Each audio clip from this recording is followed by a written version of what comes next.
Ed amici ed amiche di Una Vita da Lontano, bentornati, benvenuti, ben rivisti, ben risentiti. Se state ascoltando il podcast, questa è come sempre Una Vita da Lontano live ed in podcast, appunto. Come ogni settimana abbiamo una storia da raccontare, un nuovo amico, una nuova amica, un nuovo expat che ci racconta la sua avventura, insomma, con tutti gli annessi e connessi, con me che sono Raffaele Labrozzi e che vi ricordo come sempre di iscrivervi al canale YouTube e a tutti gli altri podcast. Basta cercare Una Vita da Lontano e cliccare soprattutto sulle campanelle, così sapete quando siamo dal vivo, quando c'è un nuovo video, e soprattutto commentate, cliccate sul like e condividete. Dicevo, insieme a me di solito sono in due, questa settimana ce n'è uno solo e forse il secondo arriverà più tardi, insomma, Emiliano Pilotti. Speriamo. Ciao a tutti, benvenuti. Il nostro povero Piero è fermo in un ingorgo, probabilmente, se ci ha detto la verità, se ci ha detto una bugia ha semplicemente fatto tardi, ma noi gli crediamo di base.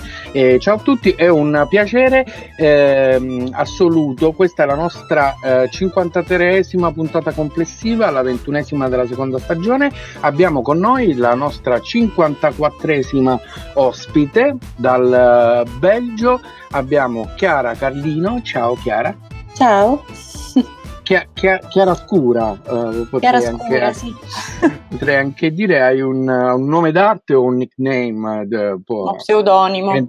Esatto, ambivalente. Benvenuto, è un piacere. Noi non ci conosciamo, nel senso che spesso e volentieri per tante puntate abbiamo chiacchierato con i nostri amici o dei nostri conoscenti per vari motivi. Noi non ci conosciamo assolutamente. Tu però sei, diciamo, un personaggio pubblico perché hai fatto una canzone, l'hai messa su YouTube, è molto carina. Poi alla fine della puntata Raffaele la metterà per farla ascoltare, e io mi vorrei togliere subito il dente di questa cosa della canzone che si chiama Senza Bidet, per non diciamo così per abbassare subito i toni, ma per diciamo così iniziare a ragionare sul fatto che ci sono alcune cose italiane nostre che effettivamente sono comuni per tutti, e abbiamo spesso ironizzato sul caffè, sul cibo, su tutta una serie di situazioni che abbiamo, tipo le code, come si risolvono i problemi, eccetera. Questo del bidet è uno di quei discorsi che si fa spesso all'estero con gli espatriati, ma che in realtà, diciamo così, rimane sempre un po' tra parentesi, ed è carina questa canzone che hai fatto. È carino il video. Prima di iniziare a raccontare la tua storia, dici come ti è venuto in mente di fare Senza Bidet. Allora, guarda, ci sono stati diversi fattori ispiranti e concomitanti. L'idea mi è venuta l'estate scorsa, ad agosto, quando ero in vacanza nella casa di campagna dei miei nonni in Abruzzo, e stavo facendo, mio figlio aveva appena fatto quello che fanno i bambini, insomma, quando mangiano tanto, e dovevo pulirgli il sederino, e gli ho pulito il sederino e mio figlio mi ha detto, e gli stavo ritirando sui pantaloni, e mio figlio mi ha detto: mamma, ma non me lo fai il bidet? E lì ho avuto, non so, una specie di epifania in cui mi sono detta: oh mio Dio, ho veramente interiorizzato delle abitudini che in realtà non farebbero parte del mio essere in quanto italiana, perché non gli stavo facendo il bidet. E gli ho detto: ma certo! E quindi da lì ho iniziato a ragionare su questa cosa, e poi con mio figlio strimpelliamo spesso la chitarra, lo faccio cantare, e mi è venuto in mente questo ritornello, e poi da lì ho scritto il testo della canzone, e poi l'ha arrangiata il fidanzato di mia sorella, Mattia Di Cretico, che è un batterista professionista, un bravissimo musicista, e quindi niente, è stato un po' un progetto familiare d'estate che poi come dire, io sono insegnante di italiano per stranieri e l'argomento bidet è una cosa che che viene spesso, insomma, che sorge spesso nelle conversazioni con i miei studenti, che non comprendono questa grande passione tutta italiana, per cui nel video ho cercato di inserire anche un lessico abbastanza basico, pieno di cliché, con l'obiettivo anche magari di didattizzare la canzone per qualche corso di italiano o lingua straniera. E poi ultima cosa che mi ha ispirato è stato probabilmente il magone da ripartenza, perché ad agosto era già nell'aria che le frontiere sarebbero state richiuse, e quindi il fatto di dover ripartire senza sapere poi con certezza quando sarei tornata a casa e quando avrei ritrovato tutti e tutto, bidet compreso, ha trasformato il bidet in questa specie di contenitore simbolico, di emblema di tutto quello che mi era mancato durante il primo lockdown del mio paese, di tutto quello che mi sarebbe mancato poi con l'approssimarsi della partenza e con la partenza e il ritorno in Belgio. Voilà.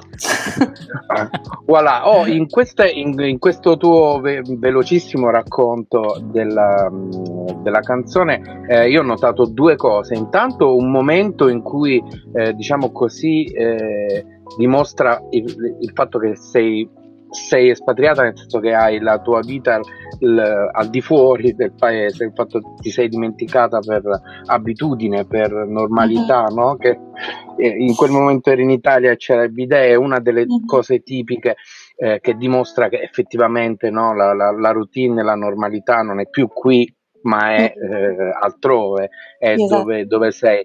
Eppure c'è sempre questo magone, c'è sempre questa malinconia di partire e tornare che diventa più forte quando appunto non sai, magari ritorni a casa in Belgio e non torni in Italia per un anno, non è un problema, no? Però in qualunque momento puoi prendere un aereo e tornare, e nel momento in cui sai che questa cosa non può accadere per dei motivi di causa di forza maggiore, effettivamente qualcosa ancora dopo tanti anni. Tu ci hai già detto fuori onda che sono 11 anni che vivi all'estero, giusto?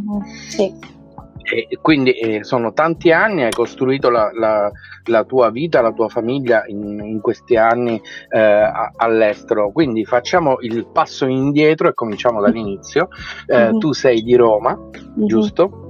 E che studi hai fatto? Hai fatto degli studi che prevedevano di andare all'estero? Hai fatto un Erasmus? Io ho fatto un Erasmus prima del grande espatrio, ho fatto un Erasmus nel lontano 2007 a Lille, che non era la mia prima opzione ovviamente come destinazione da espatrio, perché avrei preferito andare a Parigi, invece mi sono ritrovata a Lille, che non è proprio, come dire, la città dei sogni.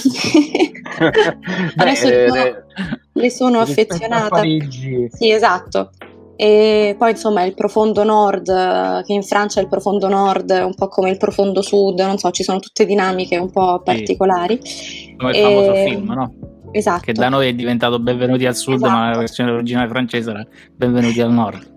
E io sono partita nel 2007 senza sapere una parola di francese, però mi ero messa in testa che volevo imparare questa lingua perché a scuola avevo studiato soltanto l'inglese ed ero un amante della letteratura francese, perché ho fatto studi in letteratura, tuttora faccio un dottorato in letteratura francese, e quindi mi sono detta basta, partiamo, voglio imparare questa lingua. E quindi ho passato questi 6 mesi nel 2007, perché sono partita un semestre solo, a tentare di fare mia questa lingua, e mi ricordo di aver passato 6 mesi di mutismo proprio completo, mi sentivo veramente un idiota, proprio non riuscivo ad aprire bocca, e poi quando è arrivato il momento di ripartire si è sbloccato qualcosa e ho iniziato a parlare a macchinetta, solo che dovevo ritornare a Roma, quindi diciamo che il tempismo non era dei migliori.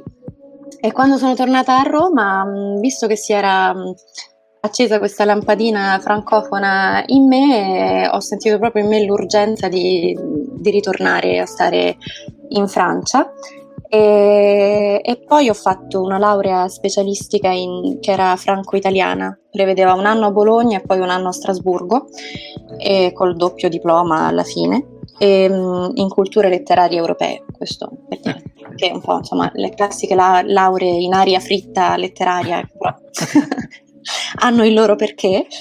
E quindi a partire dalla fine del 2010 mi sono ritrovata a Strasburgo, che era meglio di Lille. Decisamente. Sì, decisamente meglio di Lille.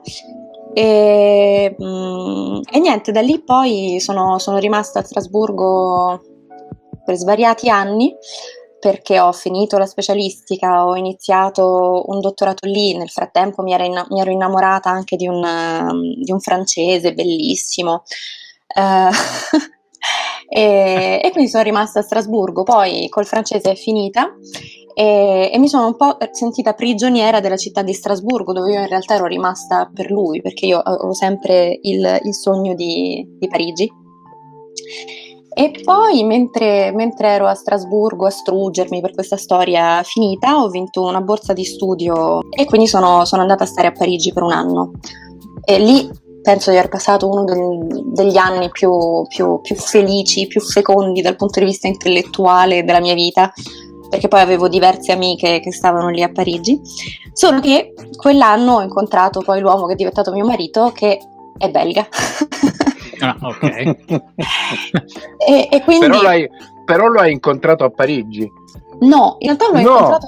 No, neanche. No, nemmeno. Quindi a Parigi ci ha provato in tutti i modi, ma niente, non ce l'ha fatta. No, l'ho incontrato a Bologna l'estate prima di andare a stare a Parigi, perché dovevo parlare ad un convegno e lui faceva un viaggio solitario a Bologna, perché pure lui aveva finito una storia sentimentale e aveva conosciuto 2 settimane prima un mio amico ricercatore messicano a Barcellona, e questo mio amico ricercatore messicano gli ha detto: ma vieni a Bologna, in quella settimana facciamo un convegno, ci sono dei miei amici, te li presento.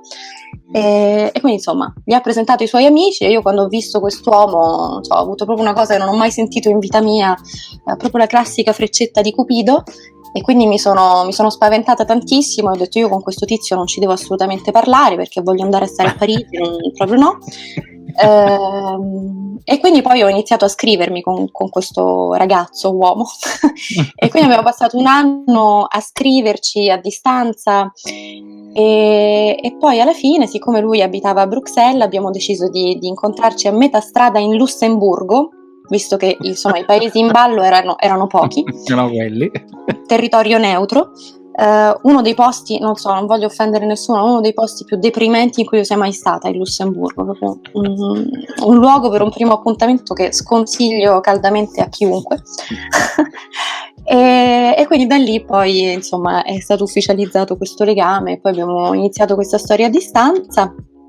E alla fine, dopo aver vissuto questi mesi con ogni fine settimana il pullman per andare a Bruxelles o lui che veniva a Parigi, mi sono detta: ma io la mia ricerca la posso fare ovunque, posso andare in Belgio, e quindi mi sono ritrovata a Bruxelles, dove l'adattamento non è stato dei migliori, perché io sono venuta a Bruxelles per amore, insomma tutta la mia vita universitaria e di ricerca invece era in Francia, per cui il venire a Bruxelles è stato un po' traumatico. Ok.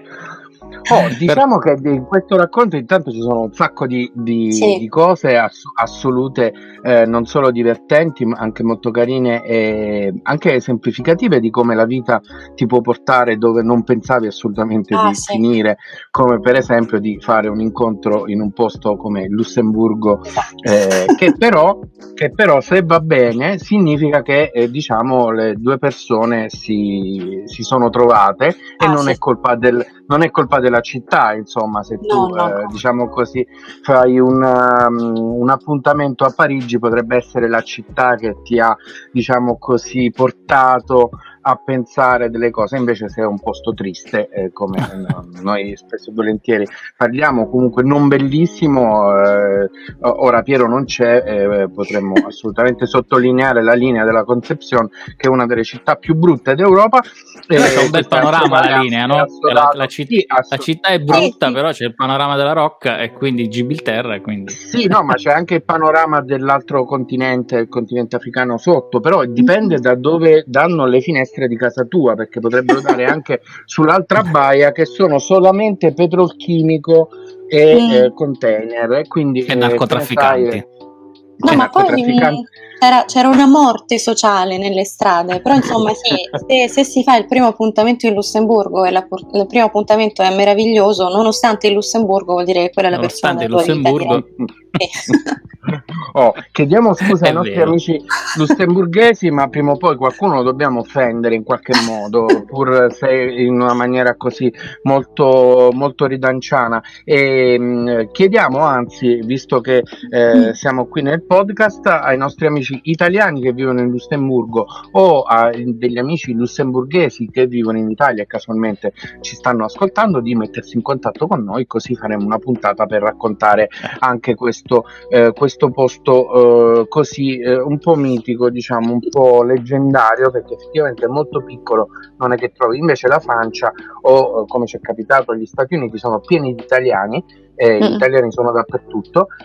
Nel tuo ambito lavorativo, che è quello della ricerca letteraria, sostanzialmente è una grande comunità unica, internazionale, e quindi tu sicuramente hai la possibilità di entrare in contatto per esempio con tanti altri italiani in giro che fanno più o meno lo stesso lavoro che fai tu, non solo per scambiare ricerche, ma insomma per vedere che cosa sta succedendo. Quindi il tuo punto di vista è un punto di vista particolare.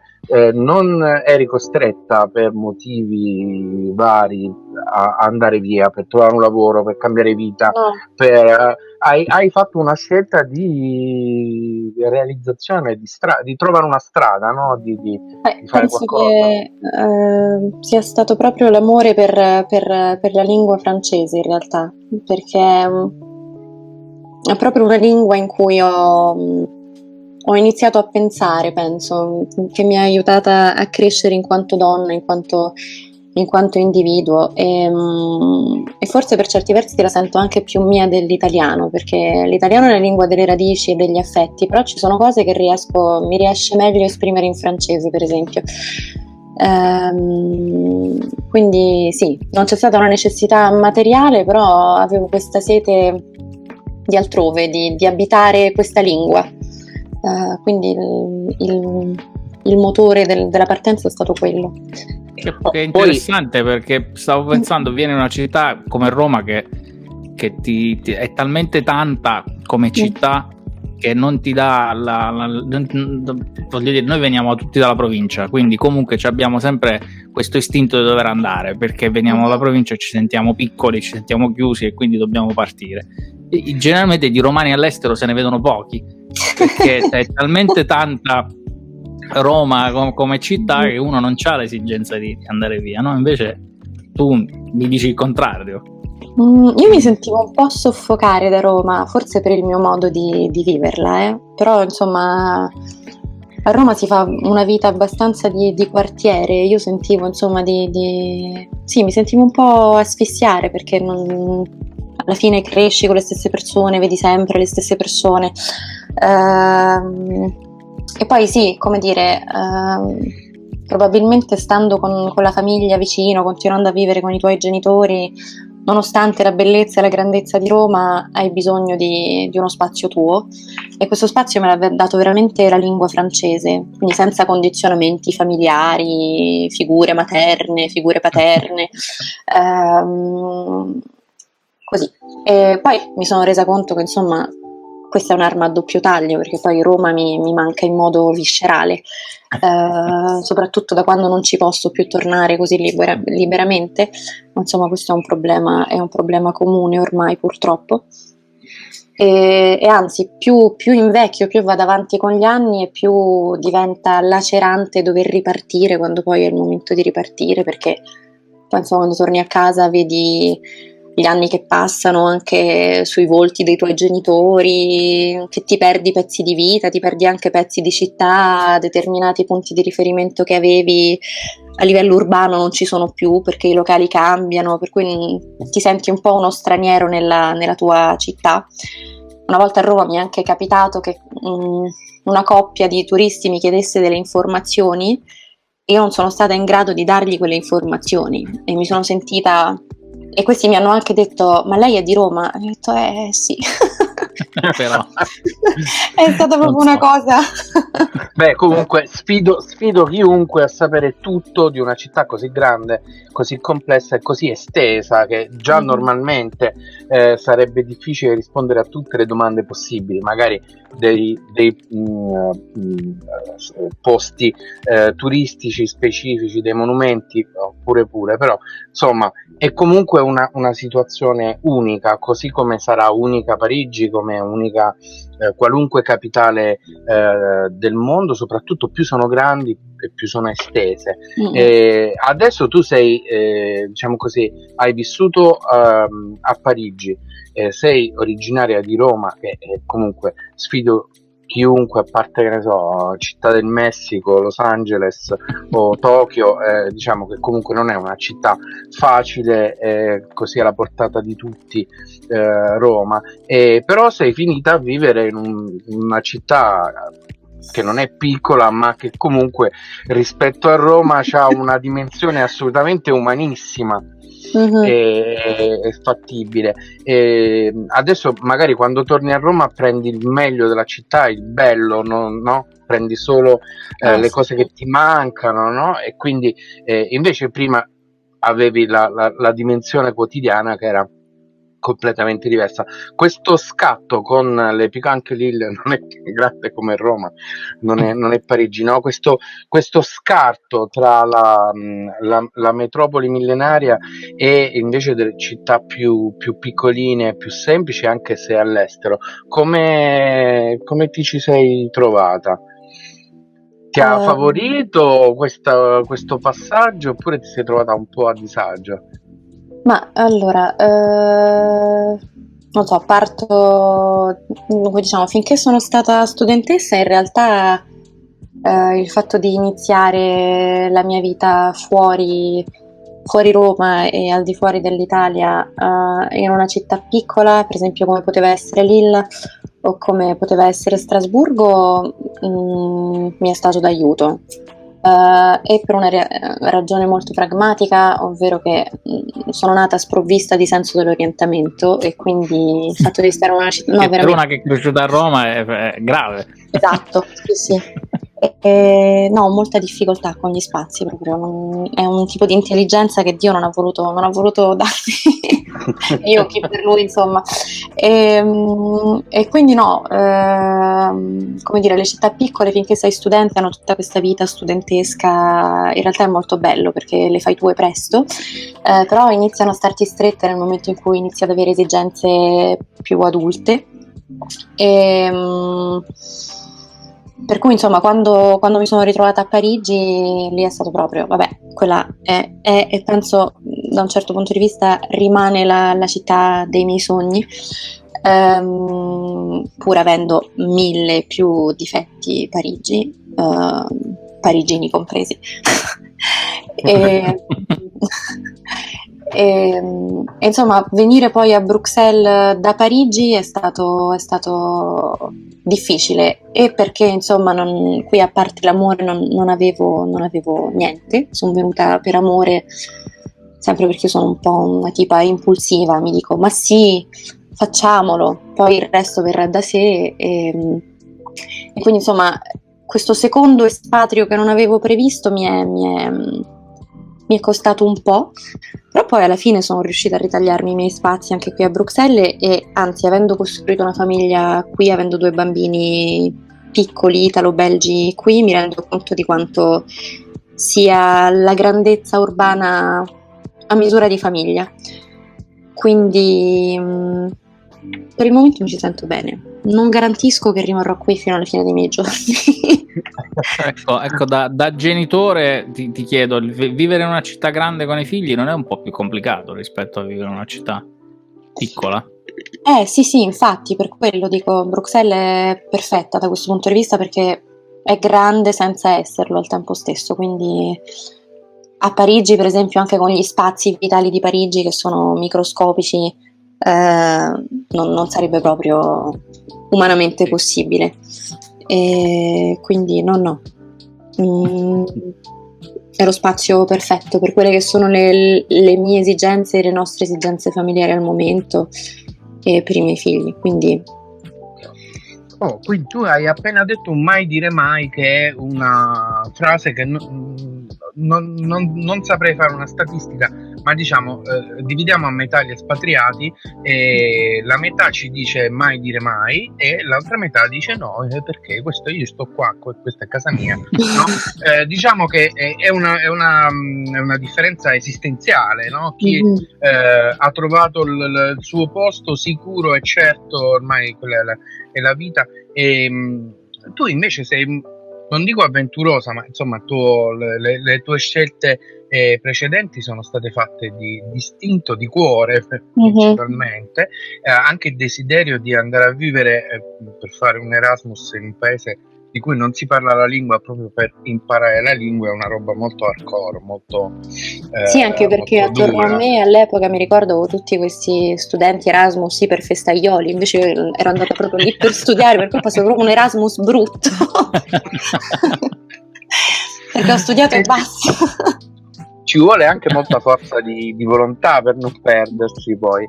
E di tutta questa tua esperienza, so che è difficile fare delle domande omnicomprensive in generale, così.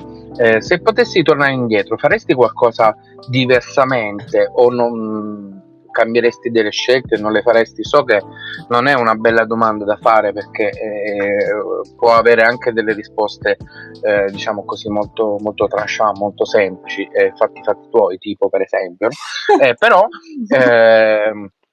non so se hai pensato qualche volta, se avessi fatto in un altro modo forse sarebbe stato più facile, per esempio. Guarda, a livello geografico me lo sono detta diverse volte, cioè questo è un discorso che per anni ho fatto con me stessa. Sarei potuta andare direttamente a Parigi, per esempio, ma anche a livello di studi, forse anziché fare letteratura avrei dovuto fare linguistica, però insomma. Però poi in realtà no, ci sono molte cose che avrei potuto fare estremamente meglio, però non cambierei niente in realtà di quello che è stato il percorso che mi ha portata fin qui, perché mi assomiglia, perché è caotico e creativo come me. Oh, quindi già che ci siamo sull'analisi, diciamo così, del tuo percorso, con questa anche risposta molto personale, se dovessi dare dei consigli a qualcuno che si trova più o meno alla fine del percorso di studi o a quel punto del percorso di studi in cui uno deve pensare e decidere se fare una esperienza all'estero, dove, come, eccetera, se dovessi dare un consiglio o una cosa che effettivamente saperla ti sarebbe stata utile prima, che diresti?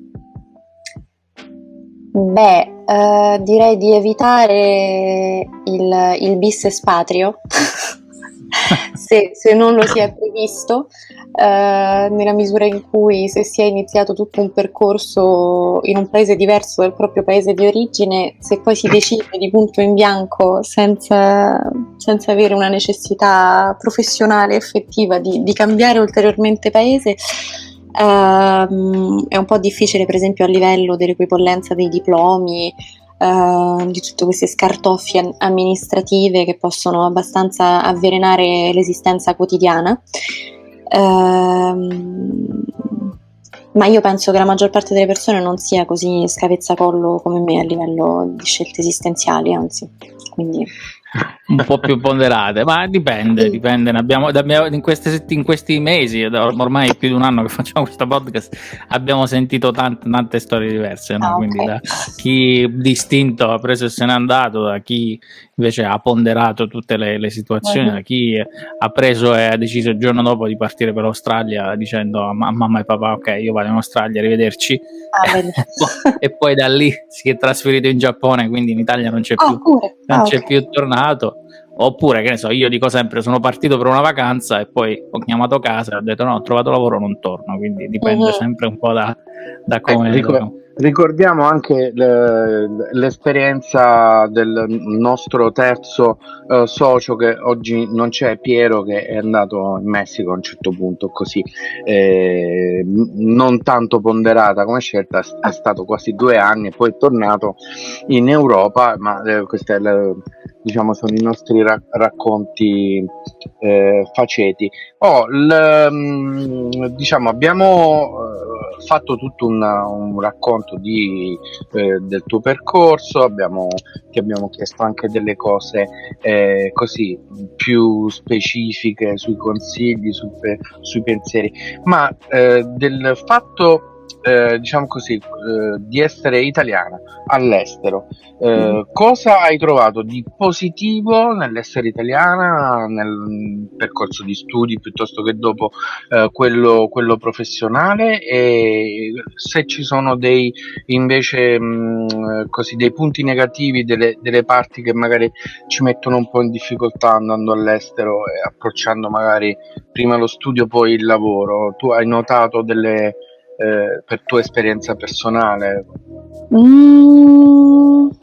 Beh, diciamo che nel corso della mia esperienza in Francia, ma a volte anche qui, c'è sempre una certa immagine che precede gli italiani, che non è necessariamente positiva, e quindi avere a che fare con questo tipo di cliché a volte è un po' frustrante, perché si sente quasi di dover dimostrare, di dover fare il doppio di quello che si fa normalmente per dimostrare che non si corrisponde a quel tipo di immagine lì. E poi non so se il fatto di essere italiana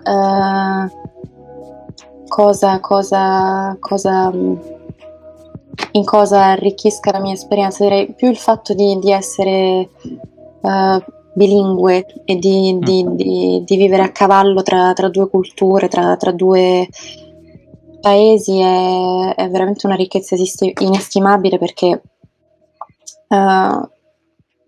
conferisce un'apertura mentale che, se fossi rimasta a Roma, nella mia bella realtà romana, probabilmente non avrei sviluppato così tanto. E il fatto di parlare 2 lingue, non so, a me personalmente, poi non so se è l'esperienza di tutti, mi consente di essere una migliore ascoltatrice dell'altro, del diverso, perché so che cosa comporta, insomma, il fatto di essere straniero. E quindi non so se ho risposto alla tua domanda.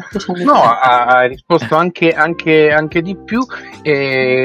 Dopo averti fatto, diciamo, questa domanda, tu hai iniziato la tua risposta. Ho pensato anche che adesso tu stai vivendo in un paese in cui già di suo, diciamo, non c'è solo una lingua, c'è una situazione appunto non comune. Ecco, come va col fiammingo? Mettiamola così, come andiamo col fiammingo? Col fiammingo male, perché mio marito lo parla fluentemente, cioè lui è un belga francofono, vallone, però lo parla benissimo, e non so, non è una lingua per cui senta lo stesso tipo di attrazione che ho sentito nei confronti. Non è attraente, mettiamola così. No, allora, la trovo molto bella, anzi trovo che il fiammingo del Belgio sia molto più bello dell'olandese dei Paesi Bassi, un po' più però non so, io ho un amore per le lingue neolatine, per cui l'unica, cioè a parte l'inglese ho studiato 6 mesi il tedesco, però non sono lingue che mi smuovono, che ti attirano.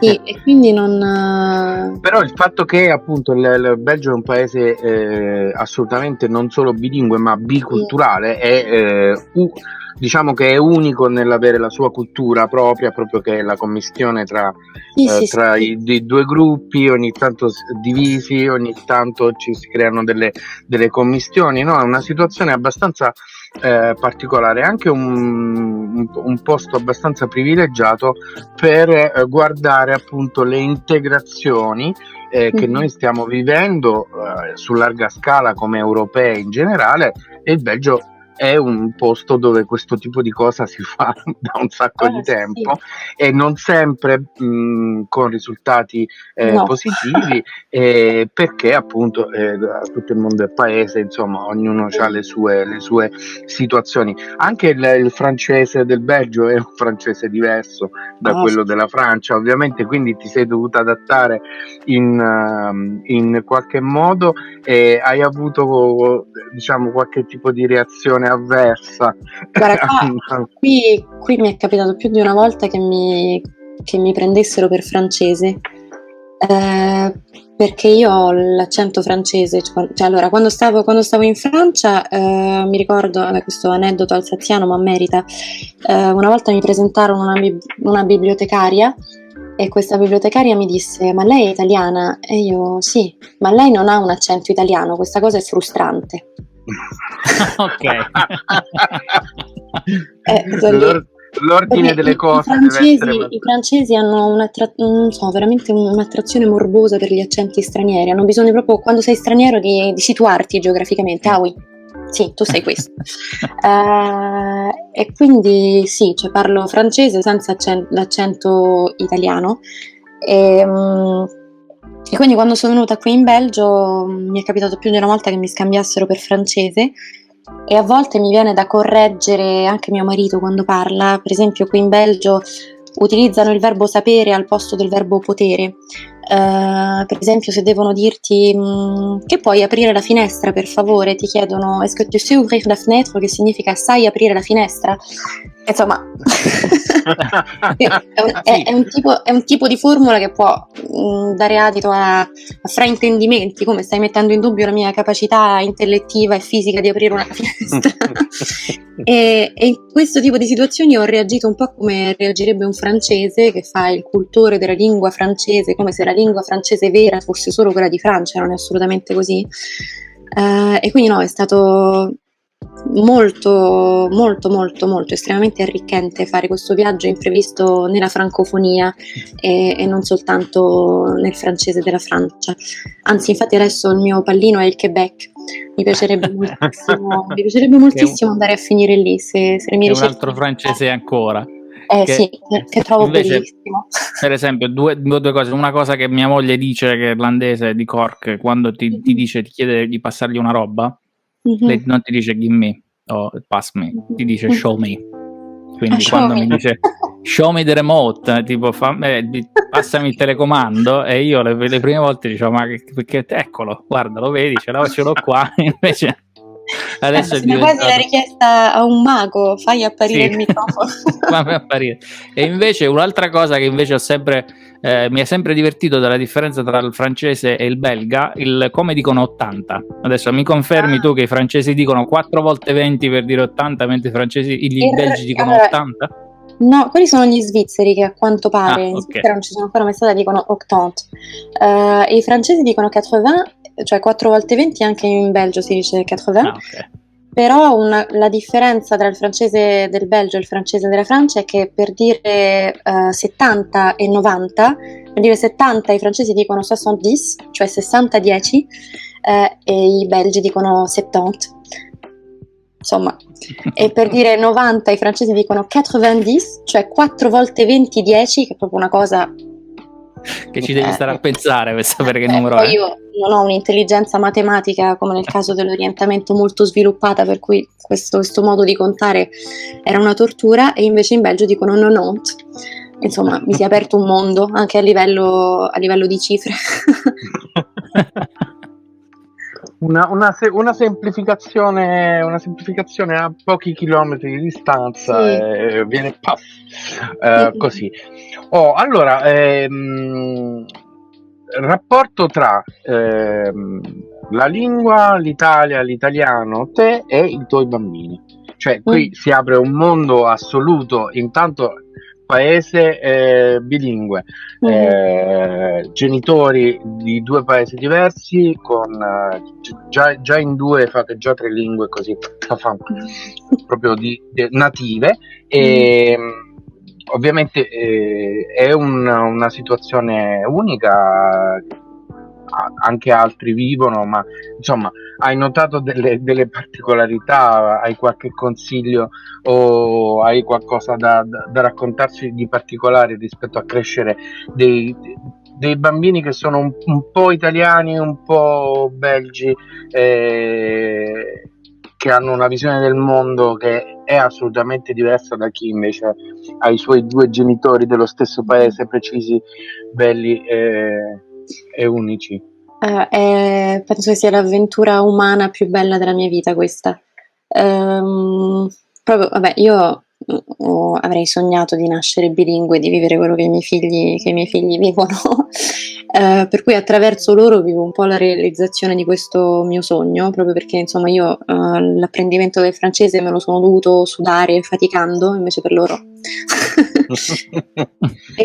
No, allora, avere dei figli bilingue insomma mi aiuta tantissimo con l'italiano, perché quando vivi all'estero da tanto tempo, non dico che si dimentica la tua lingua, ma c'è un po' il rischio di iniziare a parlare una lingua ibrida che non è più del tutto italiano, ma non è neanche la lingua del paese in cui hai deciso di andare a stare, e quindi ti ritrovi a formulare frasi che non hanno senso in italiano perché italianizzi termini che usi correntemente quando parli nell'altra lingua. Sì, Piero lo chiamerebbe l'italiondo, cioè l'italiano del terzo mondo, facendo una battuta, o l'italiese nel tuo caso specifico con il francese. Io il Capita, sì, capita assolutamente sempre a Raffaele che viene preso in giro da tanti,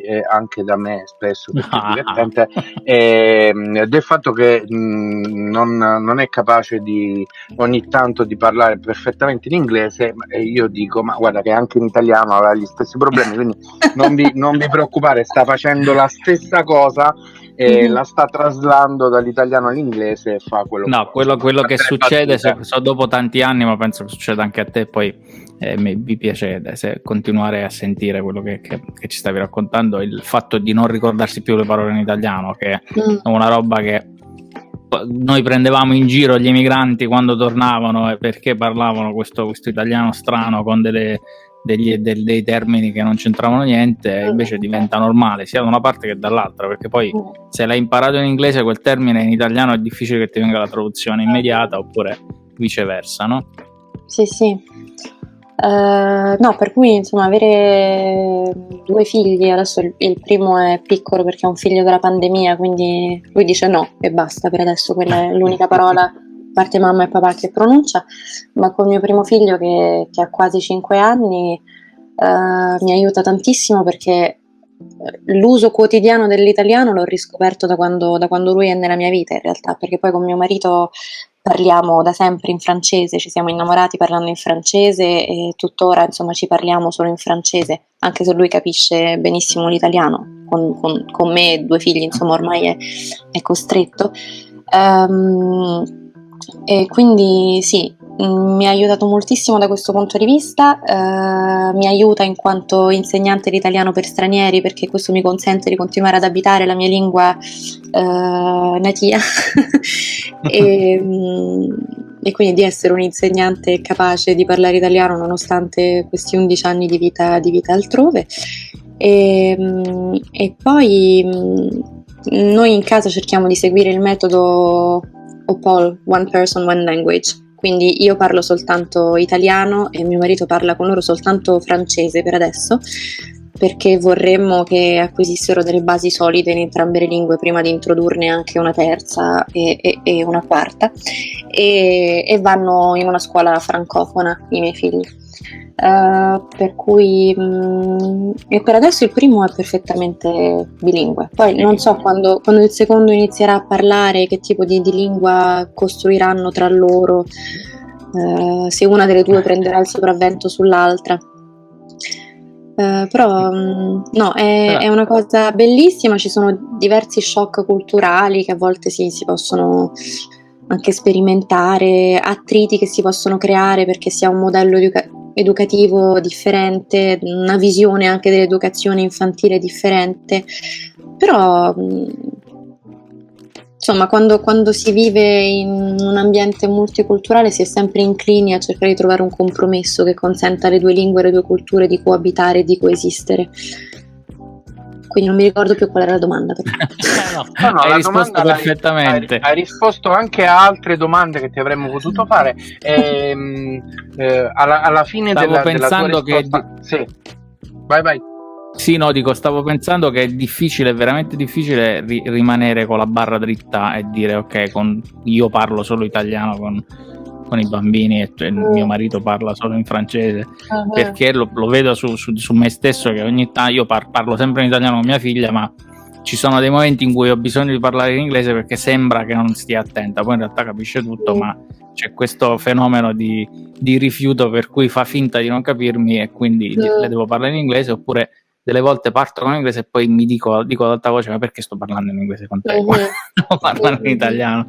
Per cui la difficoltà è effettivamente alta, ma poi come dici tu, la mia fortuna lavorativamente è stata anche il fatto di poter parlare italiano in un posto dove tutti parlavano in inglese, quindi il fatto di dare un'altra lingua a un proprio figlio o una propria figlia è importante per noi, penso, perché sappiamo quanto poi funziona, perché qualsiasi cosa possa succedere comunque sei bilingue, trilingue, eccetera eccetera, quindi c'è una marcia in più rispetto agli altri, no?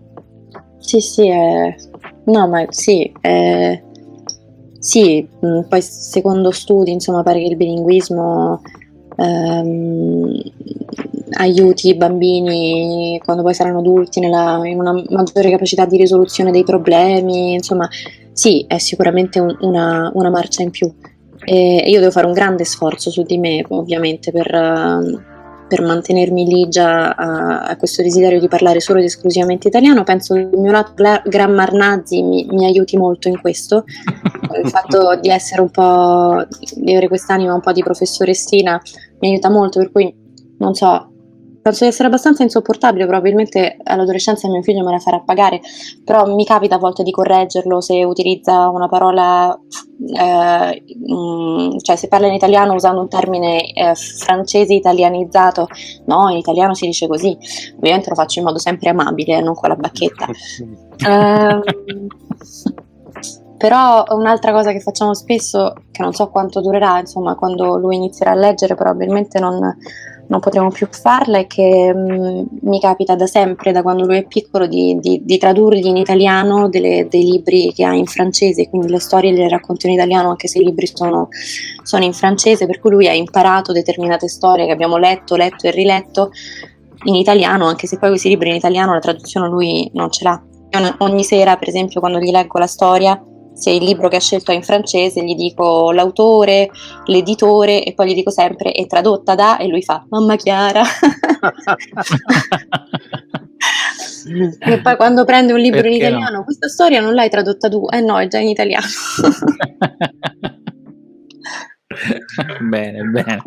Allora, noi stiamo arrivando negli ultimi 10 minuti della nostra chiacchierata, quindi intanto io quello che, come faccio sempre, ricordo a tutti quanti quelli che stanno ascoltando: iscrivetevi al nostro canale YouTube, se non l'avete fatto fatelo adesso, e soprattutto iscrivetevi ai nostri podcast, quindi se non l'avete fatto fatelo adesso, quindi Apple Podcast, Spotify, Google Podcast, eccetera eccetera eccetera eccetera, e poi commentate, lasciateci un sacco di like e soprattutto condividete le storie dei nostri ascoltatori, in maniera tale che, insomma, la nostra comunità continui a crescere. Sta crescendo, continuiamo ad avere sempre più iscritti, ma insomma è bello sapere che ci sono ancora tante persone da connettere.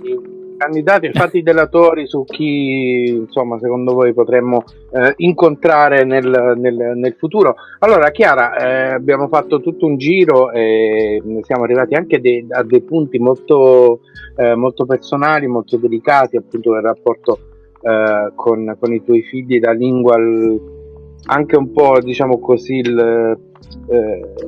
lo stacco che ci vuole per integrare due culture diverse, no? Nel momento in cui si crescono i figli, che è una cosa comune a tutte le coppie miste, di tutti i mistismi possibili, di tutti i mischioni, no? C'è sempre A proposito di neologismi e di parole italianizzate, il mistismo, questa è nuova. Sì, ma questo sono io e parlo un po' come posso.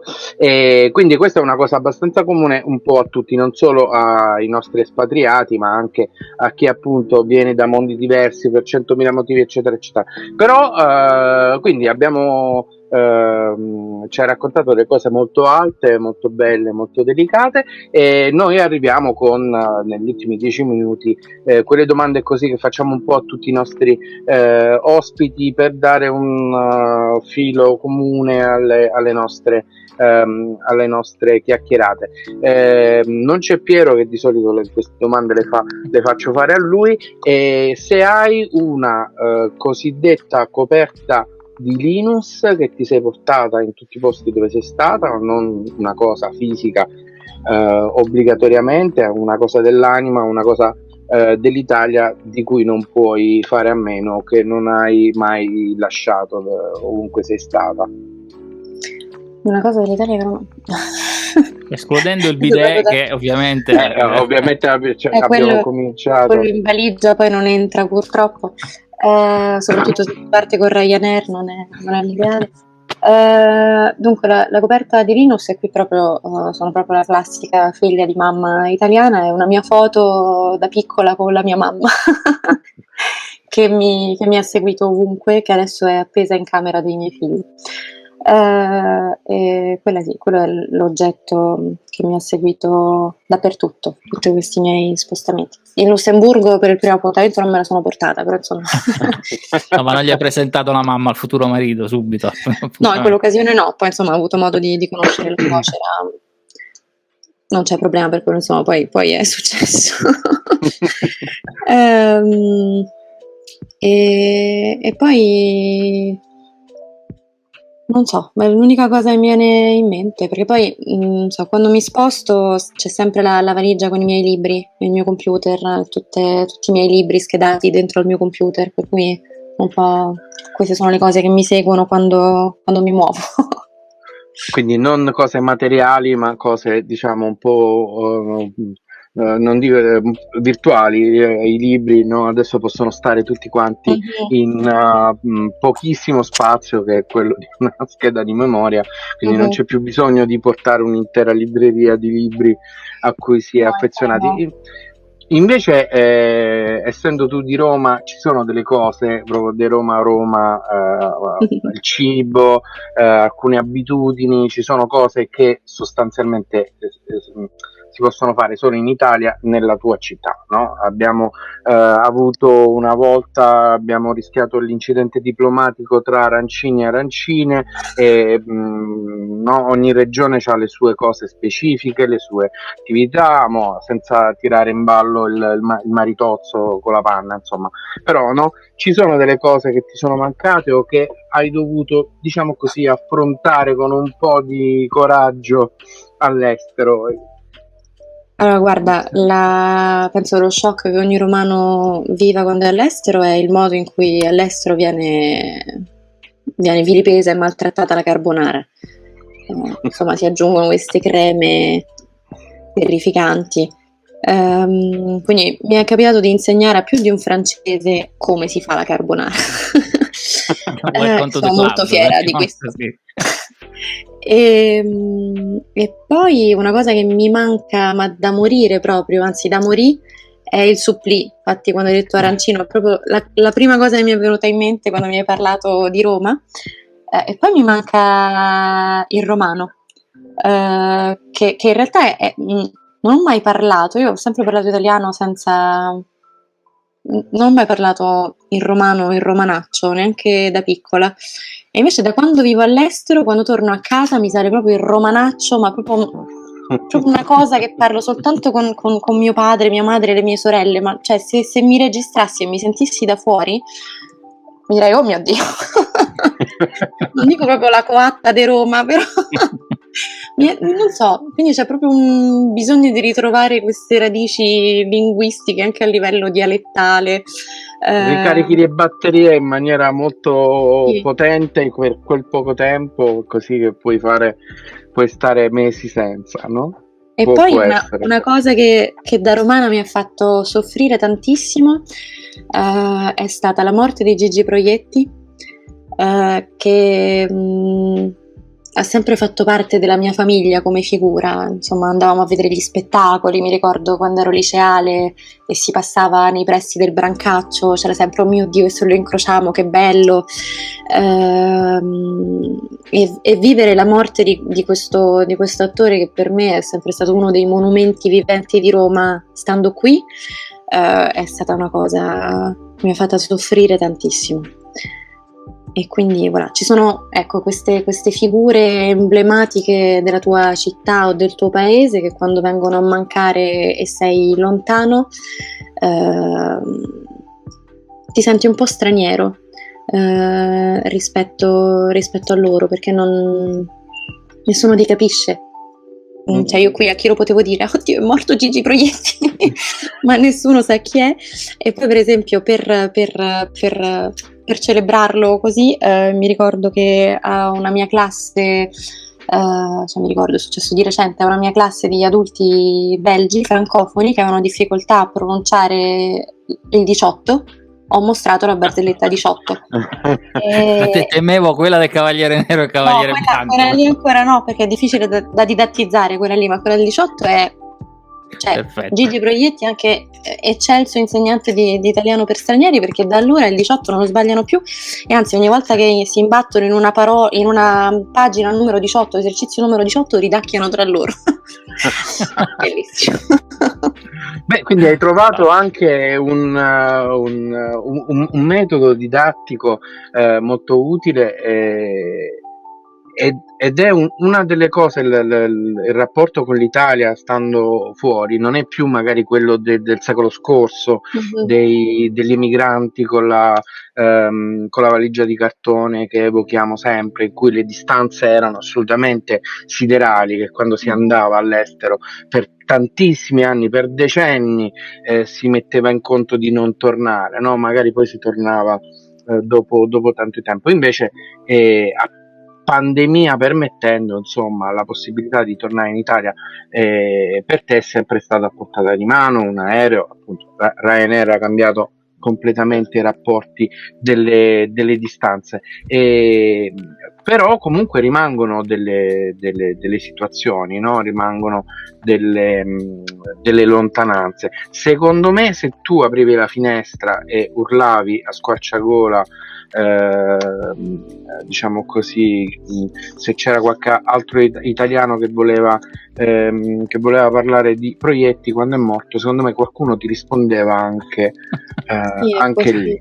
Secondo me è possibile, perché gli italiani sono dappertutto e ne sono tanti, sono più di quanti noi pensiamo e sono sempre di più, e in questi ultimi 2-3 anni sono aumentati gli italiani che sono andati all'estero in tutte le statistiche possibili e immaginabili, da quelli che studiano a quelli che proprio se ne vogliono andare per dei motivi loro di sopravvivenza, a quelli che invece anche se riescono a vivere una vita dignitosa in Italia hanno bisogno di altro, hanno bisogno di esperienza, hanno bisogno di opportunità.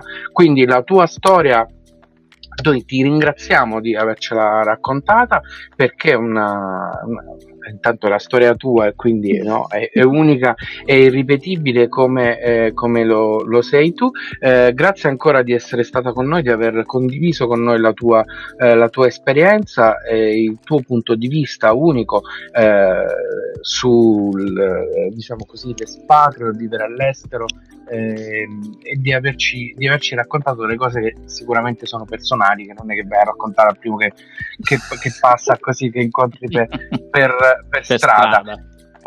Questo non è un preambolo, ma insomma è l'inizio della fine, è l'inizio dei saluti e dei ringraziamenti. Abbiamo praticamente fatto un'ora di trasmissione in maniera molto piacevole e molto divertente, quindi io per primo ti ringrazio tantissimo, Chiara, di essere stata con noi. Grazie ancora per la tua partecipazione.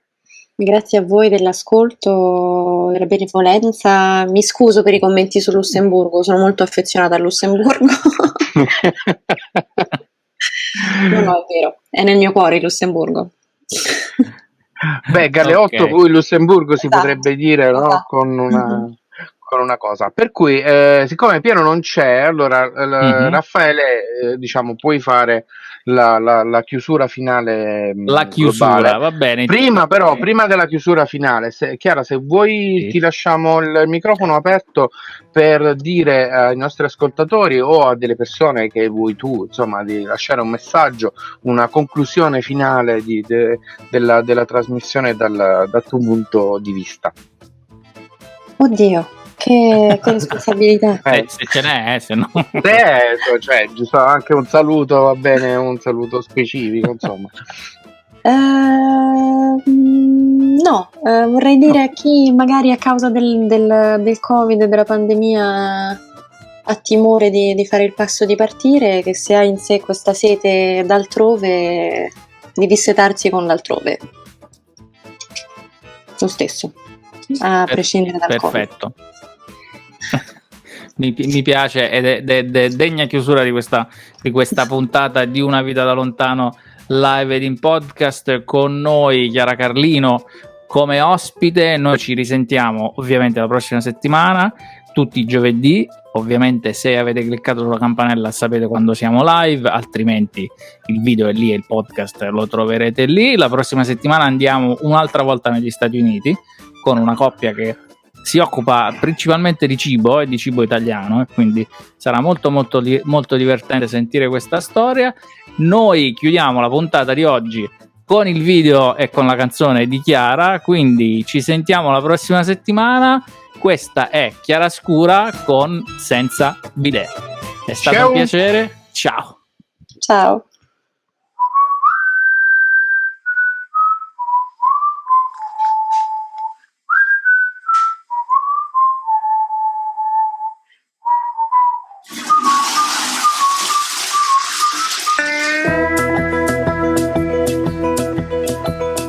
Quando ho lasciato il paese natale per una terra straniera e glaciale, desideravo solo espatriare, avere un salario, poter sognare. Poi il primo giorno di buon mattino, ormai svuotati vescica e intestino, ho preso atto di una mancanza, del dramma inflitto dalla distanza. Senza bidet la vita non ha un perché, l'igiene non è un granché. Senza bidet, senza bidet, senza bidet, il problema non c'è finché tu non sai cos'è, ma basta scoprirlo per volere il bidet. Quando d'estate faccio ritorno ad antipasti portate contorno, frutta e caffè, ammazza caffè, e corro in bagno evidente il perché. Fare il bisogno è come un bel sogno, perché già so che tanto lui c'è, bianco in un angolo lui aspetta me. Senza bidet la vita non ha un perché, l'igiene non è un granché. Senza bidet, senza bidet, senza bidet, il problema non c'è finché tu non sai cos'è, ma basta scoprirlo per volere il bidet. Ed è a cavallo del suo piedistallo quando ripongo l'asciugamano che in fondo mi sento davvero italiano. Datemi un bidet, datemi un bidet, datemi un bidet, perché in tutto il mondo più bel sanitario non c'è. Senza bidet la vita non ha un perché, l'igiene non è un granché. Senza bidet, il problema non c'è finché tu non sai cos'è, ma basta scoprirlo per volere il bidet. Voglio il bidet, tutto per me. Voglio un bidet.